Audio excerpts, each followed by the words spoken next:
Privatisation का रुकवा दो। ये आज देश भर में अमृत वर्ष का चल रहा है, परंतु ग्रामीण डाक सेवा को कोई अमृत भी। ग्रामीण सेक्टर के डाक कर्मचारी इन मांगों को लेकर ही आंदोलित हैं। उनकी क्या मांगे हैं, वो क्यों प्रदर्शन कर रहे हैं, इसके ऊपर पूरे डिटेल से हमारे साथ बात करने के लिए एसएस महादेवैया हमारे बीच में है। उनसे हम बातचीत करेंगे और जानेंगे कि ग्रामीण सेक्टर में प्राइवेटाइजेशन से उनके काम पर क्या असर पड़ रहा है। ग्रामीण सेक्टर में जो डाक विभाग है उसमें प्राइवेटाइजेशन को लेकर जो मुहिम सरकार की छिड़ी हुई है, पूरे डाक विभाग को क्या प्रॉब्लम आ रही है सर? हमारा देश में पोस्टल डिपार्टमेंट में हम लोग लगभग 2,70,000 ग्रामीण डाक सेवक के टोटल 89% नेटवर्क का हम लोग ग्रामीण डाक सेवक को चलाते। 89% टोटल नेटवर्क में शहरों में छोड़ के इस कर्मचारियों का जो प्राइवेटाइजेशन का दबाव गांवों तक पहुंच गया। इसी व्यवस्था में हम लोगों चल रहा है। हमारा 16 पॉइंट चार्टर ऑफ डिमांड रखा है। ये पहली पॉइंट हम लोग का ग्रामीण डाक सेवकों का 8 घंटा का काम दो, 8 घंटा का सभी सुविधा दे दो और प्राइवेटाइजेशन का रुकवा दो। ये आज देश भर में अमृत वर्ष का चल रहा है, परंतु ग्रामीण डाक सेवक को कोई अमृत भी नहीं आया, अभी तक पेंशन भी नहीं आया। पहले हमारा नाम है एक्स्ट्रा डिपार्टमेंट एजेंसी।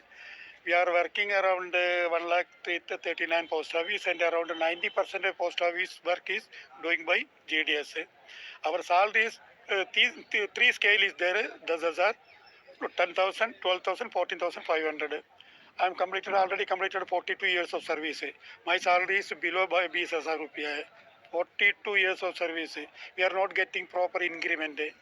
ये ग्रामीण डाक सेवक के 4 साल का पहले अपॉइंटमेंट हुआ ग्रामीण डाक सेवक का और 40 साल का पहले अपॉइंटमेंट हुआ ग्रामीण डाक सेवकों का।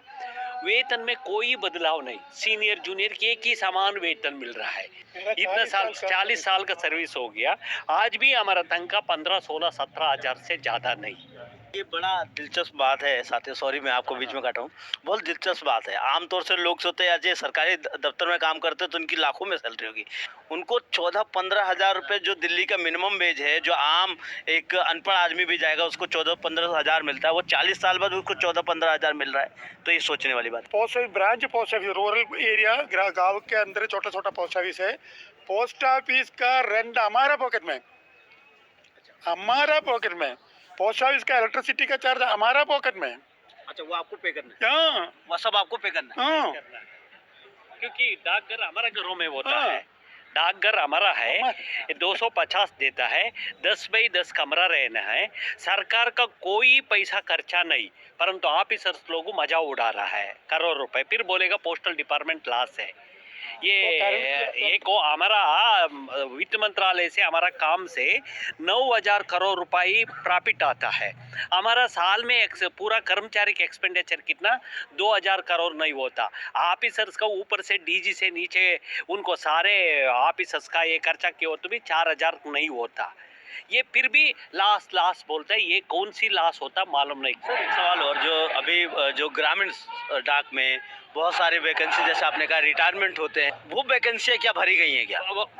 ये बहुत बड़ा एडवर्टाइजमेंट देता है गवर्नमेंट को, लोग आता है। अभी 10वीं पास होना है, 10वीं 12वीं में कितना लोग आएगा। हमारा अपॉइंटमेंट करता है आज का दिन में 4 घंटा, सारे देश का पोस्ट ऑफिस का 40,000 पोस्ट ऑफिस का भी प्रोसेस चालू है।